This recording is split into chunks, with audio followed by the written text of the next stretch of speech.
expectations about women. And like my heart was beating really quickly, and I looked in the mirror and I was like, you know what, Martel, you're gonna be okay. People like you. It's okay, you're not very tall. You probably won't put the mic up that high. You have a lot of great qualities. You know, you're a beautiful woman. You look great for having 3 kids. Never gonna have any children. And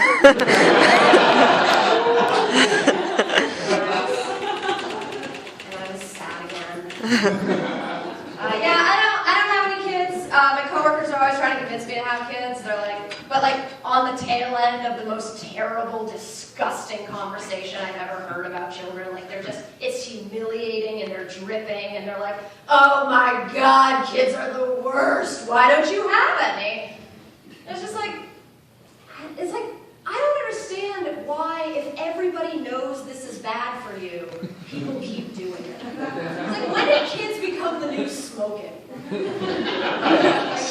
It's like, well, you know, once you get started, you just can't stop. And now I have 3 and they're monsters. I actually live and work in a place called Woodland, California. It is a farm town north of Sacramento, and nobody works in Oakland. I'm the only person who works in Oakland. But it's part of my job to ask people what they do for work. And I'm jealous of women who do have children because they have an out. They get to, I ask them, like, so what do you do for work? And they get to say, oh, I'm a homemaker. And I want to be like, every time, I want to be like, oh, like an architect? I know you're not an architect. I had a friend recently break up with her long-time boyfriend, and immediately upon breaking up with him, they had been dating for like 5 years, she got pissed at me because I never told her that he was crazy.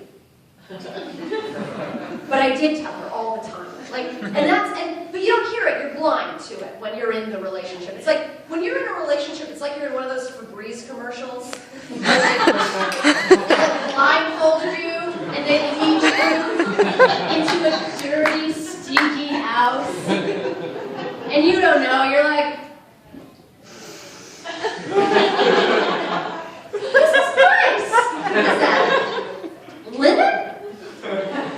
And then you break up, and that's like the part of the commercial where the blindfold comes off. And you're just like,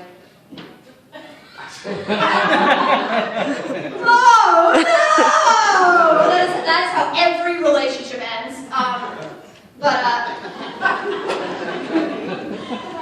See, I'm married, and when you're married, it's like the blindfold is off, but you're still in that house, and it's on fire, and you're just waiting for the other person to die. And it's like this game of matrimonial chicken to the death. And you're like making yourself small to avoid smoke inhalation. Little window into my head. I'm on a fiber diet right now because I'm convinced that's the best kind of diet for a woman. Based on yogurts and bars and cereals. Apparently, we just want to shit constantly. I can't tell you that I'm not sure if I've had diarrhea for 3 days or if it's working. I haven't had solid shit in a week, but I feel fantastic. Because that's the goal. That's the goal, is just to just be all the time. You guys remember that drug Ally? Did anyone ever try Ally? It was the first you know. The first FDA-approved weight loss drug. It told you you're going to lose 1/3 more weight on it than off of it, so I was sold. Did not occur to me how this weight was going to be expelled from my body. It turns out that if you eat more than 14 grams of fat in one meal, which is not a lot, you shit your pants. And that really ups the stakes of dieting. Especially if you're a person who lacks willpower, which, let's face it, is every single person turning to an over-the-counter pill to lose weight.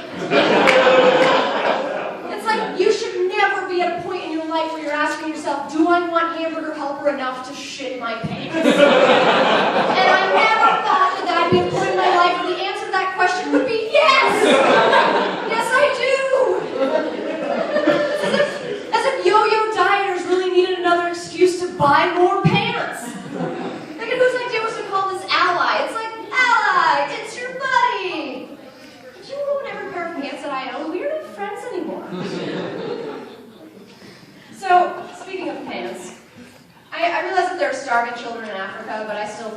the bottoms of my pant legs getting wet was the worst thing ever.